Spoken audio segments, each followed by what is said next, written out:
Since we're talking about sugar and other commodities and high prices, are we in a middle of a commodity supercycle? One fund manager says no. Max Life Insurance's chief investment officer and senior director, Mihir Vora, who manages over $12 billion in assets, is opposing the views of JP Morgan and Goldman Sachs, both of whom in the early days of 2021 said global commodities are entering a new supercycle. The previous supercycle lasted 7 years from 2004 through to 2011. So let's talk commodities. To discuss further, we're joined in our Abuja studio by Yusuf Ogumbi, investment manager with Afex Commodities Exchange, and here in Lagos, Michael Aguirre, who is an economist and fixed income analyst with Chapel Hill Denham. Gentlemen, thank you so much for joining us. Good morning to you. Thank you so much. Yusuf, let me begin with you. Good morning. How do we define a commodity supercycle? Good morning, Rotus. So if you look closely at the initial storyline that you painted, you will realize that a super cycle is something that extends beyond typically 2, 3, 4 years.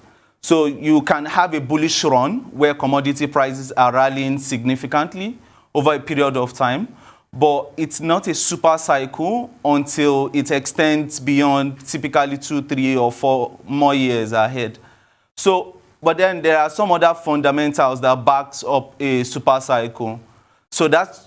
And these fundamentals are tied to demand, economic growth across the world.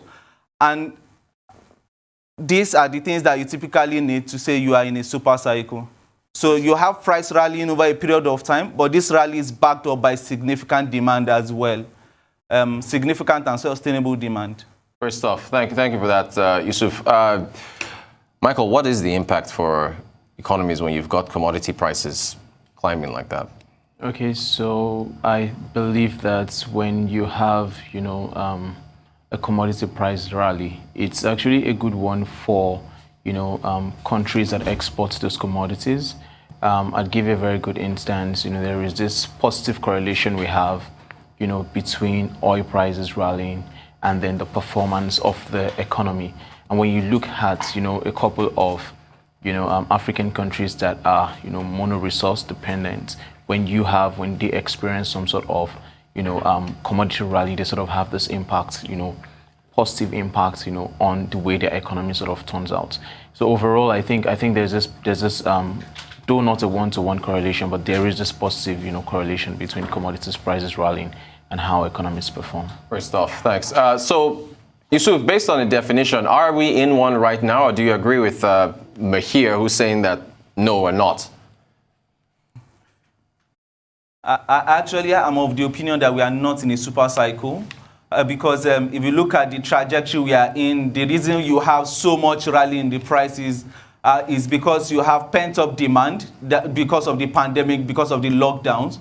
You now have economies opening up significantly now, and you typically expect that opening up to transfer into commodity prices.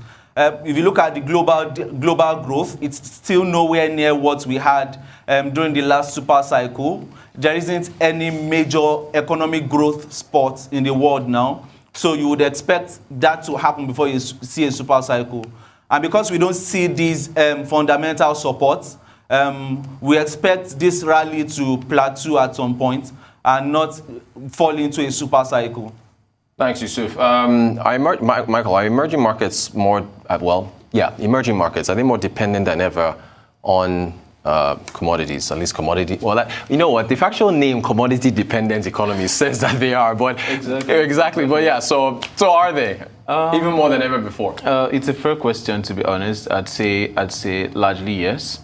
So when you look at most emerging economies currently, there is this bias towards one or two commodities. Okay, you take the case study of Nigeria. Nigeria is heavily tilted to oil. You take the case study of Ghana. Ghana is basically gold, oil, cocoa. So you have this bias for emerging economies being tilted, and it's not just a case of Africa. You look at Brazil. Brazil is an agriculture, is an agrarian economy, so they focus on sugar, and some other, commodities. So when you combine all these facts together, when you take a sample of emerging economies and you see what factors are really driving the economy, you discover that a lot of them are heavily dependent on commodities. Great, thank you, Mike. So Yusuf, piggybacking on what Michael just said, what would it take to reduce dependence on these commodities? Is that even a reasonable question to ask economies that have natural resources to be less dependent on them so they're not, when the prices go down, they don't fall into recession? What do you think? It's absolutely important for economies to look beyond whatever commodity they have, whether it's oil, gold, sugar, whatever commodity you have. It's absolutely necessary. And more importantly, economies should begin to look at the entire value chain in implementing the commodity play. That's on the one hand. On the other hand, you also look at other sectors in the economy and try to grow these sectors. And if you look at the countries in the Middle East, the Gulf countries, this is something they've been actively working on. Even though they have oil in significant quantities, they are working actively to move away from oil and also diversify their economy. You must also remember that in diversification is a journey. So you don't say diversification equal to abrupt or absolute abandoning of the commodities. You grow from the commodities to other sectors. And that's how I think these countries can actually diversify. So is it important for them to diversify? Yes. Should they start? They should have started yesterday. Just to follow up, Yusuf, with you, Mike, I'll come to you in a second. The sugar prices, how do you see things playing out there with the recent almost 4-year highs that they reached and the, I guess, paring back some of those gains? How do you see that playing out? So what we saw in the last few days, past week, if I'm not mistaken, is the frost that we saw in Brazil and the major producing and processing region in Brazil. That region produces about 90% of the sugar quantity produced in Brazil.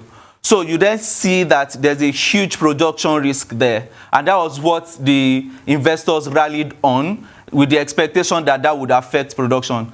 Yes, we saw some withdrawal in prices, some slight declines in prices, but then the 6-month to 12-month horizon for sugar is still positive, because underlying sugar is the fuel prices. You remember that from sugarcane you can get sugar and ethanol. And if oil prices are going up, you expect ethanol prices to go up.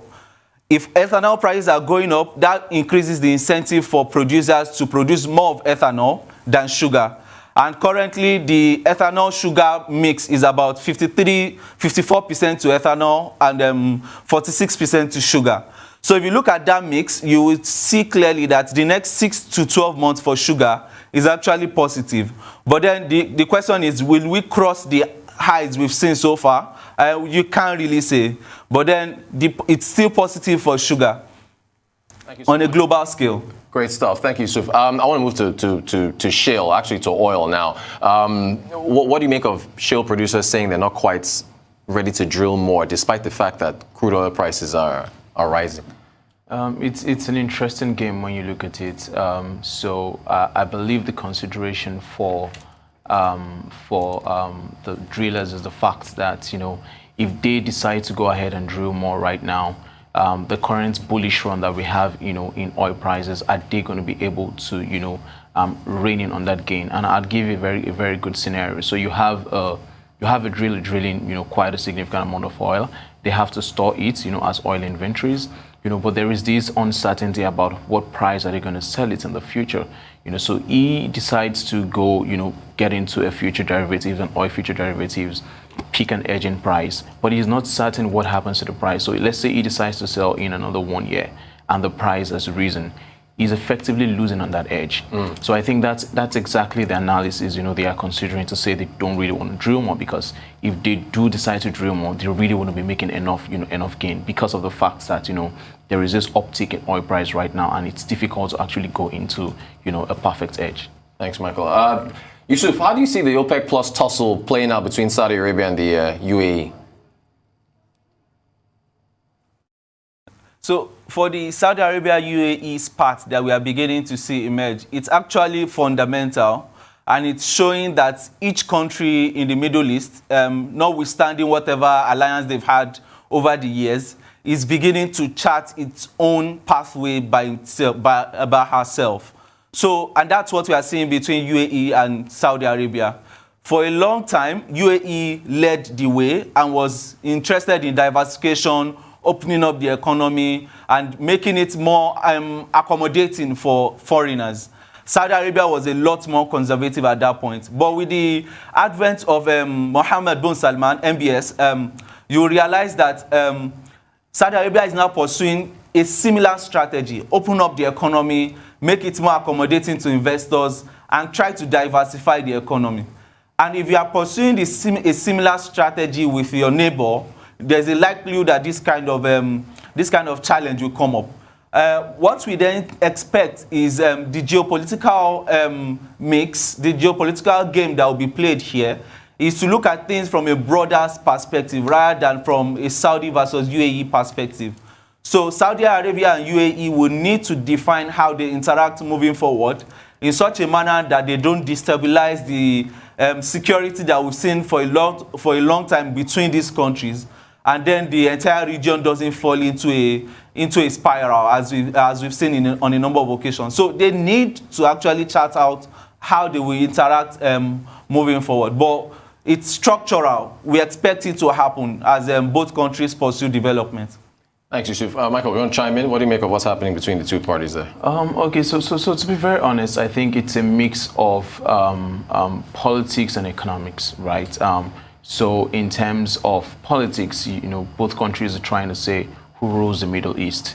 We've always had that, and I think that's the politics side of this. But from the economic side of it, I think it's a matter of UAE saying that it's about time that we sort of increase our production. And when you look at how much they've invested into expanding their capacity recently, it's quite significant for them to come up and say, I think it's high time that we, increase our production. But because of the fact that Saudi Arabia, leads the OPEC front, they are more concerned with ensuring that all countries and allies in OPEC Plus keep to the agreement. So that's the economic part of it. How is it going to play out? I'd say that both of them actually need, just like Yusuf said, both of them need to come together and then come to terms and say, oh, can we do this? And one of the things I think can happen is Saudi Arabia can decide to take a cut for UAE and say, okay, go ahead, increase the production probably by some barrels. We take the cut for it, and that would, probably just even out the whole situation. Great conversation. Yusuf Ogumbi in our Abuja studios, investment manager, Apex Commodities Exchanges. Thank you so much, Yusuf, for joining us. And of course, Michael Aguirre, economist and fixed income analyst with Chapel Hill. I appreciate you guys joining us and your insights.